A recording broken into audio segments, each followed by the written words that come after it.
దావోస్లో తెలంగాణ ధమాకా 1,78,950 కోట్ల పెట్టుబడుల వెల్లువ.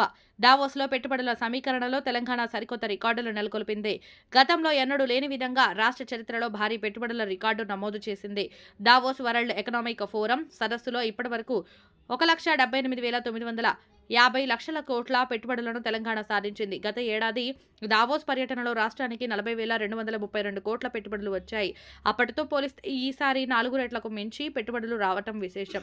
దావోస్ వేదికపై ఈసారి తెలంగాణ రాష్ట్రం అందరి దృష్టిని ఆకర్షించింది. రాష్ట్ర ముఖ్యమంత్రి రేవంత్ రెడ్డి, ఐటీ పరిశ్రమల శాఖ మంత్రి శ్రీధర్బాబు సారథ్యంలో తెలంగాణ రైజింగ్ బృందం దావోస్లో వివిధ పారిశ్రామికవేత్తలతో నిర్వహించిన సమావేశాలన్నీ విజయవంతమయ్యాయి.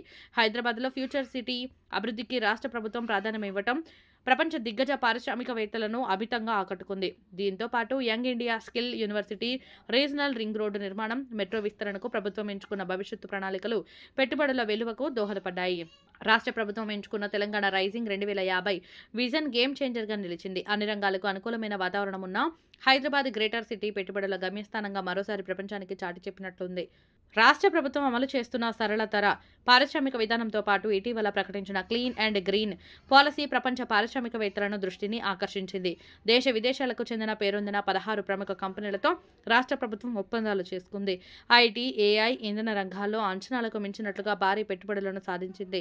దావోస్లో వరుసగా 3 రోజుల పాటు ప్రభుత్వం కుదుర్చుకున్న ఒప్పందాల ప్రకారం 1,78,950 కోట్ల పెట్టుబడులతో పాటు రాష్ట్రంలో 49,550 మంది యువతకు ఉద్యోగాలు లభించనున్నాయి.